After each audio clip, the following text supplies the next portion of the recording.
ગરમીના કારણે સુરત મહાનગરપાલિકા ટીમ એલર્ટ મોડ પર આવી છે। મુસાફરો દ્વારા ORS પીને ઠંડક અનુભવે તે માટે તમામ BRTS બસ સ્ટેન્ડ પર સુવિધા કરવામાં આવી છે।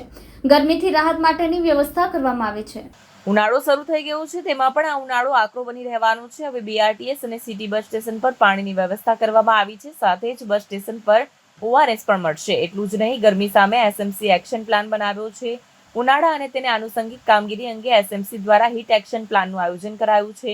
સુરતની તમામ સિટી બસ અને BRTS બસ સેન્ટર ઉપર ORSના પાઉચ પૂરા પાડવામાં આવ્યા છે, તેમજ શહેરમાં વિવિધ સ્થળે પાણીની પરબ ઊભી કરવામાં આવી છે। હીટ સ્ટ્રોક, ડિહાઇડ્રેશન અને તેના સંબંધિત કેસની અલગથી નોંધણી થશે।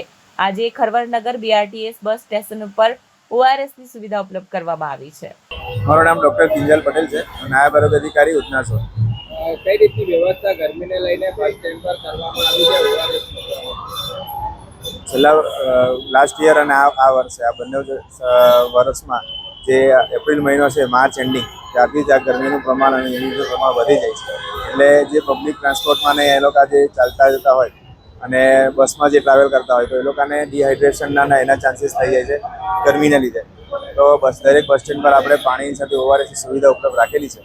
ઉધનામાં આવા 20 BRTS બસ સ્ટેન્ડ છે, જે તમામ પર આપણે અત્યારે પાણીની સુવિધા 2 ટાઈમ સવારે અને બપોર પછી આપણે રાખીએ છીએ। એની સાથે ORS બી રાખીએ છીએ। ORS કેટલો ફાયદો? જ્યારે બી આ પસીનો વધારે થાય, ગરમીનું પ્રમાણ વધે તો ઇલેક્ટ્રોલાઇટનો લોસ થાય છે શરીરમાંથી, અને આ જે ORS છે તેમાં ઇલેક્ટ્રોલાઇટ બેલેન્સ કરવાની ક્ષમતા હોય છે। એટલે આપણે પાણી સાથે ORS આપીએ તો પબ્લિકને જ્યારે તકલીફ હોય અને સ્ટાર્ટિંગના સ્ટેજમાં આ પાણી મળી જાય તો તકલીફ ઘણી કરી આપણે મેન્ટેન કરી શકીએ।